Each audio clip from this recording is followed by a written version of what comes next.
Halo, senang bertemu dengan kalian lagi. Selamat datang di Sigma Story. Hari ini kita akan melanjutkan dengan sebuah kasus mengerikan dari Tiongkok.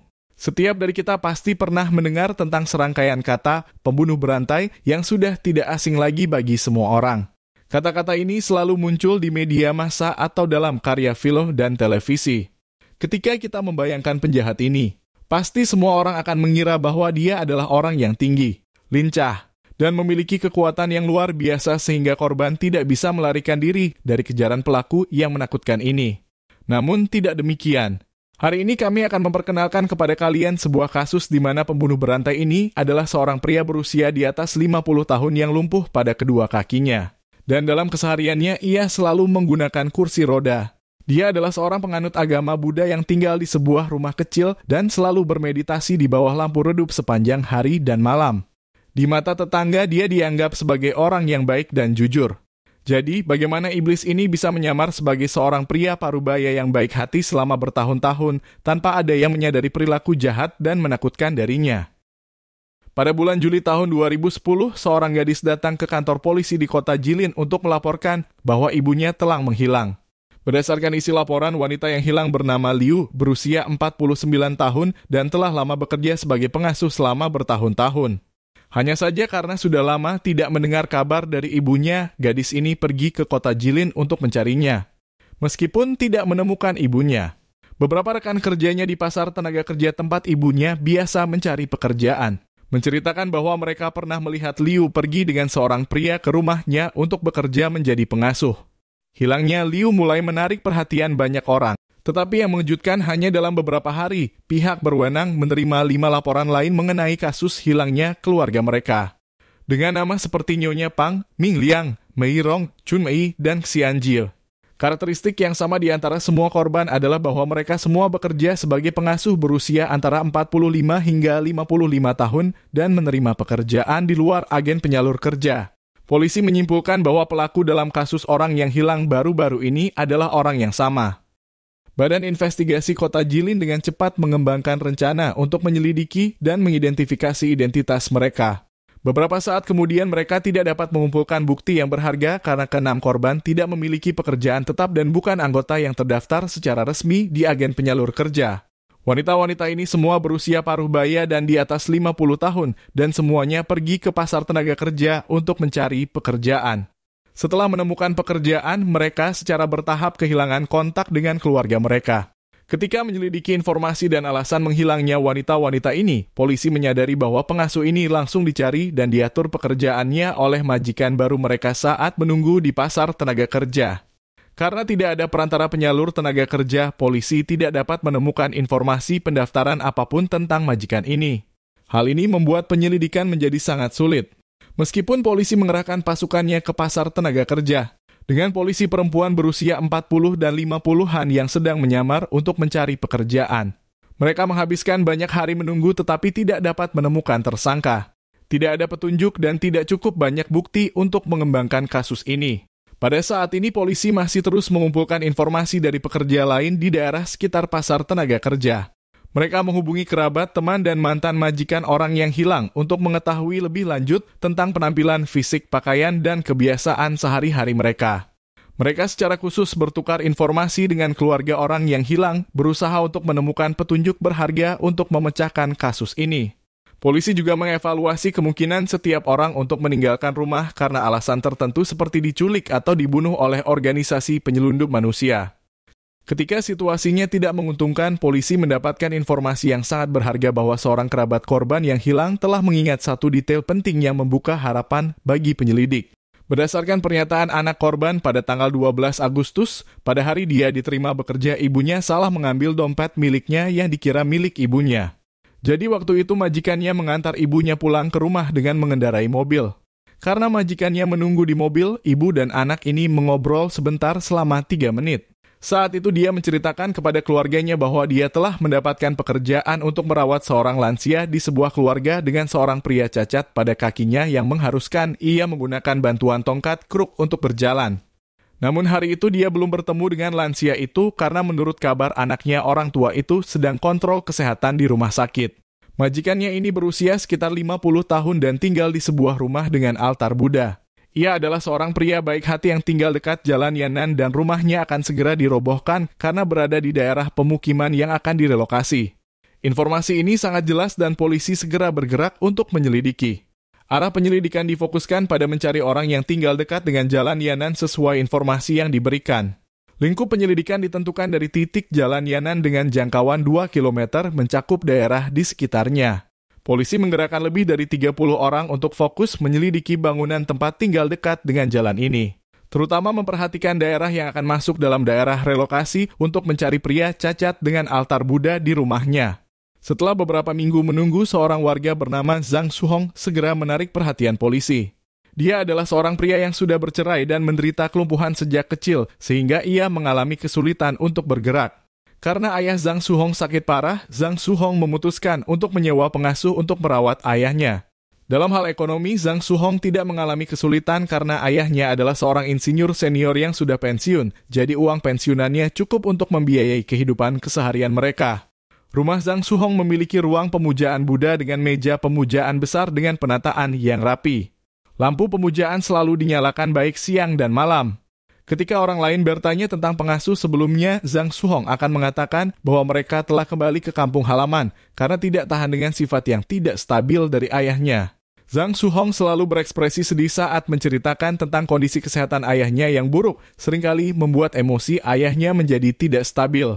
Dia sering melempar barang-barang di sekitarnya, mengutuk pengasuh dengan kasar yang membuat mereka tidak dapat bertahan dan kembali ke kampung halaman.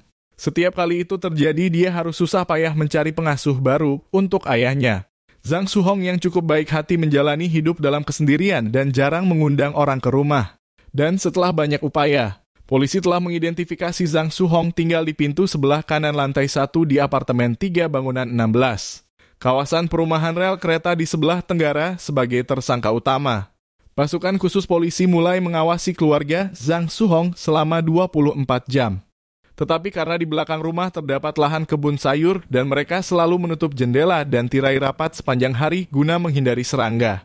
Jadi tidak diketahui berapa banyak orang yang berada di dalam rumah. Di dalam rumah sering tercium aroma kayu dan kemenyan seperti yang dijelaskan dalam laporan. Untuk menghindari ular berbisa dan rumput beracun yang dapat membantu pelaku melarikan diri. Kepala tim satuan khusus kepolisian menyamar sebagai petugas pengantar galon air dan seorang polisi lain menyamar sebagai warga kompleks untuk pergi ke rumah Zhang Suhong.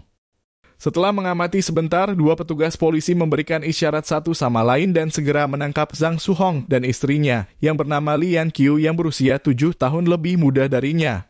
Pada saat itu, Zhang Suhong berusia 50 tahun dan ia mempercayai secara buta kata-kata dari seorang dukun peramal.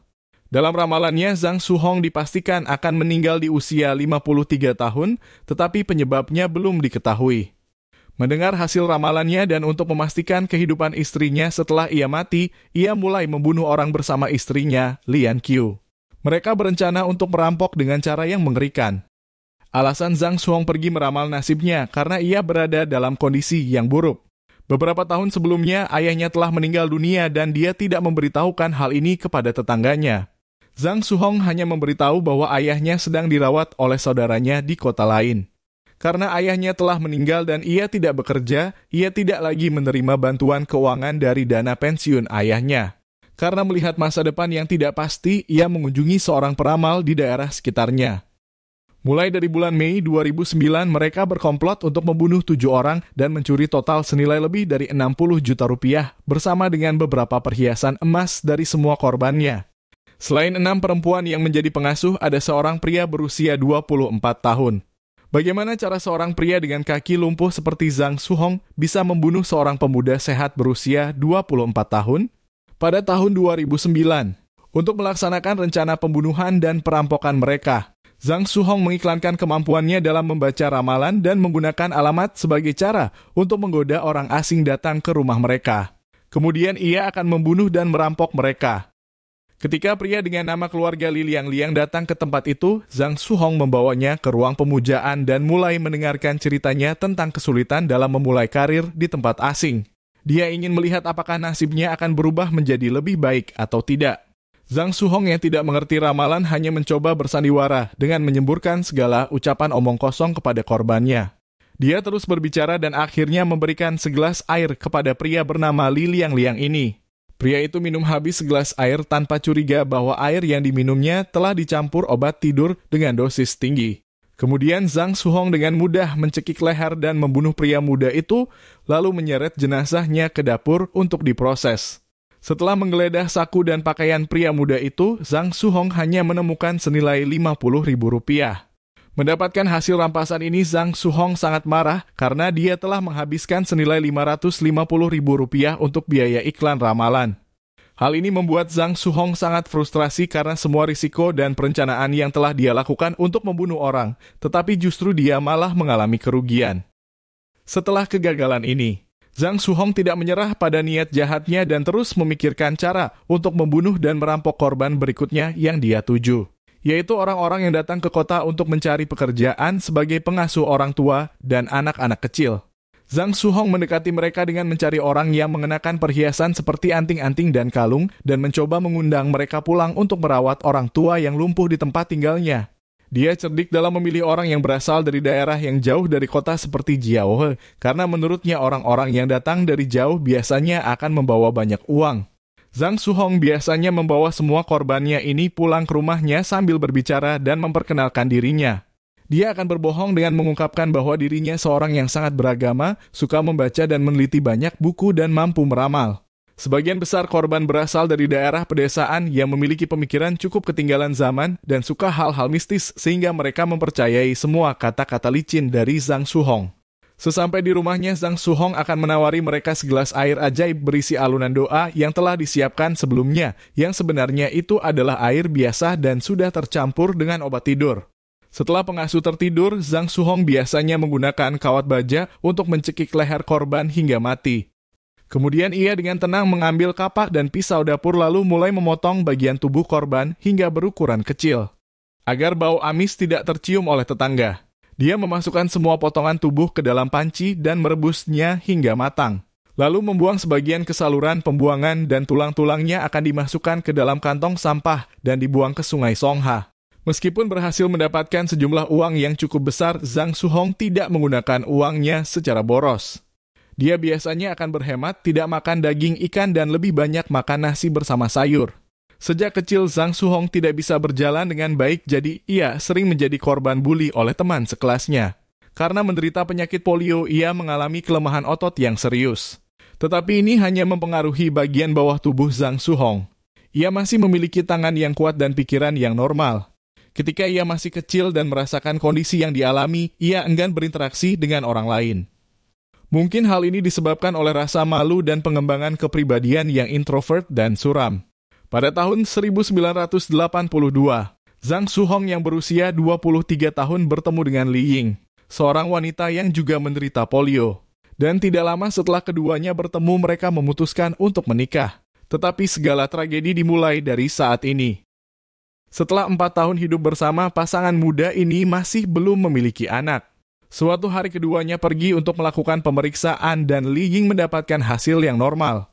Penyebab utamanya ada pada Zhang Suhong yang terbukti bahwa dia tidak subur. Li Ying tidak terlalu ingin membebani suaminya dengan masalah ini. Tetapi Zhang Suhong berbeda. Dia tidak hanya ingin Li Ying melahirkan anak, tetapi juga ingin anak ini memiliki hubungan darah dengan dirinya.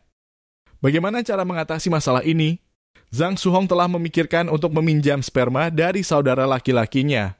Awalnya, gagasan ini ditentang dengan keras oleh Li Ying dan saudara laki-laki Zhang Suhong. Kakak tertuanya merupakan orang yang berbudaya dan dia menolak keras hal yang memalukan ini. Sedangkan Li Ying ragu jika ia menolak dan memutuskan bercerai, apakah dia akan menemukan pasangan yang cocok untuk dirinya sendiri. Pada akhirnya, Zhang Suhong menangis dan bersujud memohon untuk meyakinkan mereka. Melihat ini, keduanya akhirnya menyetujui permintaan darinya. Saat itu belum ada inseminasi buatan, jadi mereka berdua harus saling bercocok tanam. 1 tahun kemudian, pada tahun 1987, Li Ying melahirkan seorang putri yang diberi nama Zhang Xin. Setelah putrinya lahir, Zhang Suhong sangat menyayangi anak itu dan menganggapnya sebagai harta karun. Hal ini dibuktikan ketika Zhang Suhong membeli 6 pasang sepatu kulit untuk putri sematawayangnya. Yang aneh adalah ketika anak itu mulai tumbuh besar, dia mulai menjauhi Zhang Suhong. Sebagai gambaran, ketika Zhang Xin sedang belajar menari, dia lebih memilih berjalan ke sekolah tari daripada naik mobil listrik bersama ayahnya. Setelah mencapai sekolah dasar, Zhang Xin secara bertahap mulai menolak ayahnya dan tidak mau dekat dengan Zhang Suhong.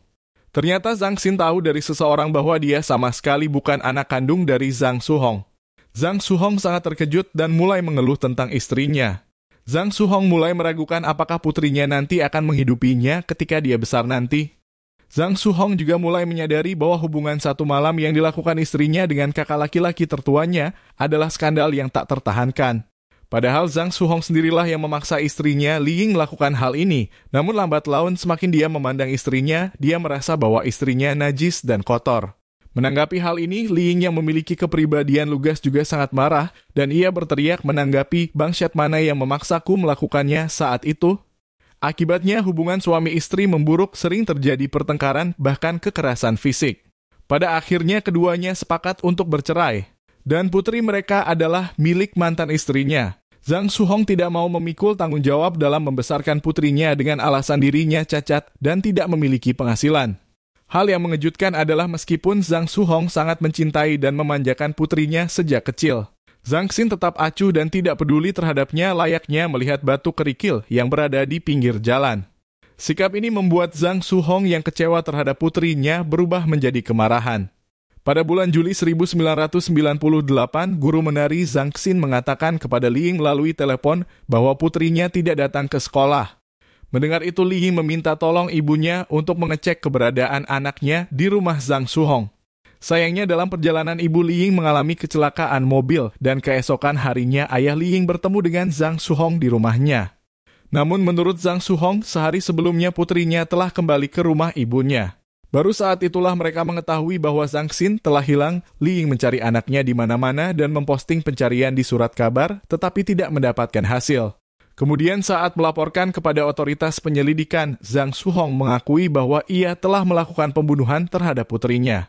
Ia merasa kesal karena putrinya bersikap dingin dan tidak menghargai kasih sayang yang diberikan olehnya selama ini. Rasanya seperti air dingin dituangkan kepadanya, padahal dia telah mengabaikan etika moral untuk memohon kepada saudara laki-laki dan istrinya untuk melahirkan putri kecil ini. Dalam kemarahannya, Zhang Suhong mengakui bahwa sebelum anaknya pergi ke sekolah tari, dia memberitahu putrinya bahwa dia akan mengajaknya pergi membeli barang yang bagus untuknya. Lalu saat mereka berada di rumah kontrakan, dia memberikan minuman berisi obat tidur kepada anak perempuannya. Meskipun anak itu hanya sedikit terpengaruh karena hanya minum sedikit, dia tetap membunuh anaknya yang berumur 11 tahun saat anak itu mulai terlihat panik dan menangis. Zhang Suhong memperlakukan jasadnya seperti korban lainnya dengan memasukkan tulang ke dalam kantong dan melemparkannya ke sungai Songha. Ketika ditanya mengapa dia membunuh putrinya, Zhang Suhong dengan dingin menjawab bahwa dia bukan anaknya. 10 tahun kemudian, Zhang Suhong menikahi istri keduanya, Lian Qiu, yang merupakan pengasuh yang dipekerjakan Zhang Suhong untuk merawat ayahnya saat masih hidup. Pada saat itu hati Zhang Suhong semakin gelisah. Dia sangat kecewa dengan kenyataan hidupnya yang selama ini kacau. Ia merasa iri terhadap 5 saudara laki-lakinya yang sukses, bahkan ada yang tinggal di Kanada dan Amerika Serikat. Sementara itu, saudara perempuannya hidup dengan berkecukupan di kota sebelah, tetapi tak ada satupun yang peduli padanya kecuali orang tuanya yang telah meninggal. Setelah menikah dengan Lian Qiu, Zhang Suhong mengetahui bahwa ia hanya bisa hidup sampai usia 53 tahun dan saat ini ia juga sedang menderita diabetes. Ia yakin bahwa waktunya hampir habis sehingga ia dan Li Yanqiu berusaha untuk menghasilkan uang. Setelah kematiannya, Zhang Suhong berharap dapat meninggalkan sejumlah uang untuk Li Yanqiu yang selama ini setia mendampinginya. Baik Zhang Suhong maupun Li Yanqiu dijatuhi hukuman mati atas tindakan keji mereka yang tidak manusiawi. Ketika ditahan dan diwawancarai, Zhang Suhong pernah berbicara dengan wartawan bahwa satu-satunya tempat yang dia ingat bukanlah rumah lama tempat dia tinggal bersama orang tua selama masa kecilnya, tetapi ruang di penjara tempat dia tinggal selama 2 atau 3 tahun.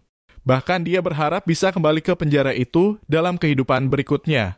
Ini menunjukkan keanehan dan kegilaan dalam pikirannya.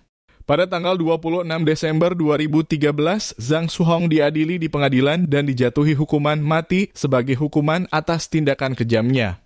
Ironisnya, pada saat itu dia berusia 54 tahun, lebih tua 1 tahun dari usia 53 tahun yang diperkirakan oleh seorang dukun sebelum ia dieksekusi. Sebelum pergi ke tempat eksekusi, Zhang Suhong hanya meminta satu hal, yaitu apakah dia bisa bertemu dengan istrinya. Pada tanggal 26 Desember 2013, di dalam kendaraan pengangkut tahanan menuju tempat eksekusi, Zhang Suhong dan Liang Qiu akhirnya bertemu untuk kali terakhir, kemudian pada hari itu mereka berdua dieksekusi oleh regu tembak. Regu penembak sempat terkejut karena Zhang Suhong memiliki senyum yang paling cerah pada saat kematiannya. Ini jauh berbeda dengan narapidana mati lainnya. Saya tidak bisa tidak mengatakan bahwa Zhang Suhong sebenarnya adalah orang yang lemah dan hidupnya dapat dianggap sebagai tragedi. Tetapi kejahatan terbesarnya adalah mengarahkan kapak dagingnya kepada mereka yang lebih lemah darinya. Itulah kisahnya. Terima kasih telah menonton.